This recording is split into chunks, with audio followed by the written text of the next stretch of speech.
உறுப்பினர் செல்வப்பிரதர். மாண்புமிகு பேரவைத் தலைவர் அவர்களே, மாண்புமிகு முதலமைச்சர் அவர்கள் கொண்டு வந்த 110 விதியின் கீழ் மாநில சுயாட்சி, மாநிலங்களுடைய உரிமையுடைய தீர்மானத்தை காங்கிரஸ் பேரியக்கம் ஆதரிக்கிறது, வரவேற்கிறது, பாராட்டுகிறது. சரியான நேரத்தில் இந்த அறிவிப்பை கொண்டு வந்ததற்கு நன்றி சொல்ல கடமைப்பட்டிருக்கிறோம். மாண்புமிகு பேரவைத் தலைவர் அவர்களே, நம்முடைய மாண்புமிகு உறுப்பினர்கள், குறிப்பாக பாரதிய ஜனதா கட்சியை சார்ந்த தலைவர் அம்பேத்கர் அவர்களுடைய ஆற்றிய உரையை பற்றியெல்லாம் பேசினார். நாமும் ஓரளவிற்கு சட்ட மாமேதை அம்பேத்கருடைய உரையெல்லாம் படித்திருக்கிறோம்.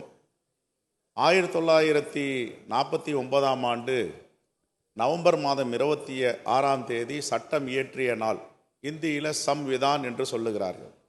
அப்பொழுது அவர் அந்த கவுன்சில் ஆஃப் அசம்பிளியில் பேசும் பொழுது நீண்ட நெடிய உரை ஆற்றுகிறார்.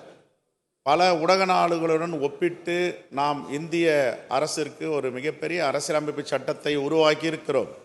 இன்று சட்ட நாளாக கருதி இன்று இதை நான் தாக்கல் செய்கிறேன். ஆனால் இன்று இது குடியரசு ஆகப் போவதில்லை. இன்னும் 2 மாதங்கள், ஜனவரி 26ஆம் தேதி இதை வைத்து வைத்திருக்கிறார்கள். அதற்கு காரணம் பூரண சுயராஜ் என்று ஜவஹர்லால் நேரு அவர்கள் கூறிய வார்த்தை ஜனவரி 26. ஆகவே 2 மாதங்கள் இது தள்ளி போகிறது என்று சொல்லி தன்னுடைய உரையை தொடங்குகிறார். அவர் பேசும்பொழுது சொல்லுகிறார், ஒரு அருமையான அரசியலமைப்பு சட்டம், கூட்டாட்சி தத்துவம், மாநில சுயாட்சி, ஃபெடரலிசம் எல்லாவற்றையும் அதில் குறிப்பிடும் பொழுது இந்த அரசியலமைப்பு சட்டத்தை வருங்காலத்தில் கண்ணியவான்கள் கையாண்டால்தான் இது அருமையான அரசியலமைப்பு சட்டமாக மீண்டும் மெருகேறும். இதில் யாராவது தவறு செய்தால் இந்த அரசியலமைப்பு சட்டத்திற்கு குந்தகம் ஏற்படும் என்பதையும் பதிவு செய்திருக்கிறார். இதை படித்து பார்த்தால் தெரியும். மீண்டும் மீண்டும் சொல்லுகிறார், இதை கையாளப் போகிறவர்கள் யார் என்று. ஏதோ அவர் 78 ஆண்டுகளுக்கு முன்பு தீர்க்க தரிசியாக யாரெல்லாம் இந்த அரசியலமைப்பு சட்டத்தை சிதைக்கப் போகிறார்கள் என்று அவருடைய பார்வையிலே பட்டிருக்கிறது. 110 விதியின் கீழே மாண்பு முதலமைச்சர் என்று கொண்டு வரப்போகிறார் என்று சில தொலைக்காட்சிகளில், ஊடகங்களில் பார்த்தோம். ஒருவர் அறிவிப்புக்கு முன்னாடியே வெளிநடப்பு செய்கிறார், இன்னொருவர் அறிவிப்புக்கு பிறகு பதிவு செய்துவிட்டு வெளிநடப்பு செய்கிறார். தமிழ்நாட்டு நலனின் மீது அக்கறை உள்ள தலைவர்கள், கட்சிகள் எல்லாம் ஒரு பக்கம் இருக்கிறது. தமிழ்நாட்டு நலனுக்கு தொடர்ந்து எதிராக இருப்பவர்கள் எல்லாம் இதை பற்றி பேசாமல் வெளியில் இருக்கிறார் என்பதையும் இந்த தேச மக்கள் பார்த்து கொண்டிருக்கிறார்கள்.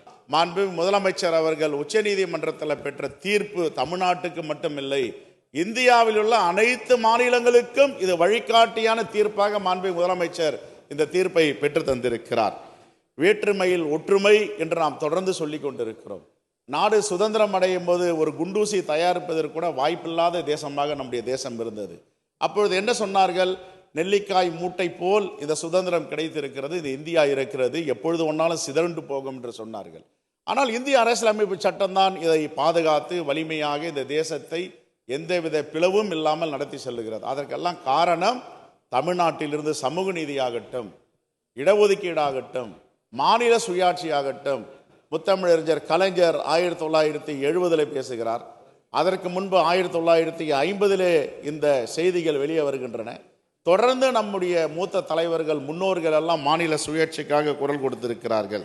16/4/1974 நான் நூலகத்தில் காலையில் போய் பார்த்தால் முத்தமிழறிஞர் கலைஞருடைய உரை எத்தனை ஆண்டுகளுக்கு முன்பு?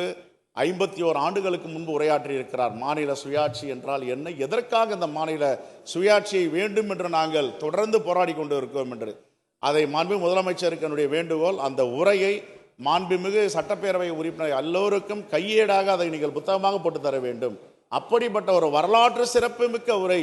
எப்படி புரட்சியாளர் அம்பேத்கர் அவர்கள் 1949 நவம்பர் 26 கவுன்சில் ஆஃப் அசம்பிளியில் பேசினாரோ அது போன்ற ஒரு உரையை முத்தமிழறிஞர் கலைஞர் அவர்கள் 1974 ஏப்ரல் மாதம் 16ஆம் தேதி உரையாற்றி இருக்கிறார். அதைத்தான் மாண்புமிகு முதலமைச்சர் தொடர்ச்சியாக இங்கே அதை உரையாற்றி இருக்கிறார். எவ்வளவு பெரிய ஒரு தீர்க்க தரிசனம்! எதற்காக சர்க்காரியா கமிஷன், பூஞ்ச் கமிட்டி போட்டார்கள் என்று அனைவருக்கும் தெரியும். ஆனால் ராஜமன்னார் கமிட்டி போட்டதிலிருந்து அவர்கள் கொடுத்த அறிக்கைகள், அந்த அறிக்கை ஒவ்வொன்றும் இன்று பேசப்படுகிறது. அந்த அறிக்கைகள் தான் மாநில சுயாட்சிக்கு தமிழ்நாட்டிலிருந்து புறப்பட்ட ஒரு மிகப்பெரிய தாக்கிதாக இருக்கிறது. இந்த ஆர்டிக்கல் 1 அதிகார பகிர்வு, கூட்டாட்சி தத்துவம், அமெரிக்காவில் எடுத்தாலும் கனடாவில் எடுத்தாலும் என்ன சொல்லுகிறார்கள் என்றால், கமிங் டுகெதர், ஹோல்டிங் டுகெதர். உலக நாடுகளில் இப்படிப்பட்ட அரசியல் அமைப்பெல்லாம் எடுத்தால் நம்ம அரசியல் அமைப்பை நாம் உருவாக்கி இருக்கிறோம். இங்கே தமிழ்நாட்டில் நம்முடைய மாண்புமிகு முதலமைச்சர் அவர்கள் தொடர்ந்து இந்த போராட்டத்தில் ஈடுபட்டு இருக்கிறார்.